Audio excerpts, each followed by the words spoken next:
The landscape here in southern Blue Nile state is scarred with bomb craters and destroyed buildings.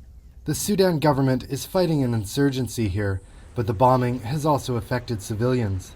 Southern Blue Nile is now dotted with abandoned villages and towns. Our research shows that there was a lot of indiscriminate bombing when conflict broke out in Blue Nile, and it lasted for a period of several months, and it does continue today, including at refugee crossing points. So we went to a place where refugees had arrived recently and had been bombed, and several people were injured from that. So the Sudanese government needs to end this. Some people have fled their homes to temporary camps like this one, hiding under trees so bombers can't spot them from the air. Others have crossed into South Sudan, seeking shelter in refugee camps. Many tell stories of atrocities allegedly carried out by the Sudan security forces. Their accounts suggest that the government carried out a sweep of the population, looking for supporters and members of the Sudan People's Liberation Movement North, or SPLMN. Issa Dafala Sabahi was working as a guard for an SPLMN minister in the Blue Nile government.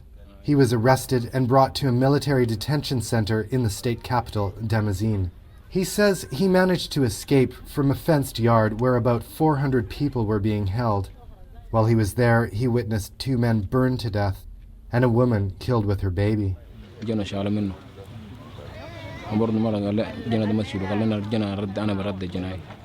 قال انت تعرف الله انت مالك تعرف الله انت كوارث الزول قال له جوني شنو ترد قال يا وهذا قام ضرب طواله قبل السلاح هنا وضربه مرة ضربه السلاح.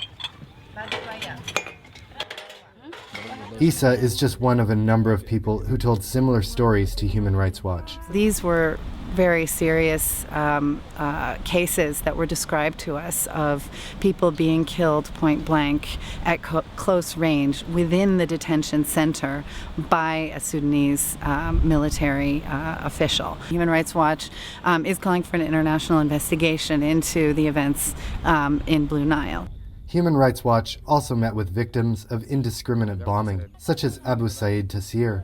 He was grinding grain at a mill in his village when it was attacked. أنا كنا دارنا قوم زي ده أنا سأرد بيدان جرى من هنا لحد ما العيال قاعدين رفعت كوريني لقيت اللحم فتح كده وده فتح كده بس يعني سأرد بكوريني ده بس مع الدم. In addition to his injured foot, Tassir has shrapnel from the bomb embedded in his body. He's receiving medical treatment in this refugee camp in South Sudan. Already, about 80,000 people have crossed the border to take refuge in camps here. That number is sure to keep rising if the Sudan government continues its aerial bombing campaign.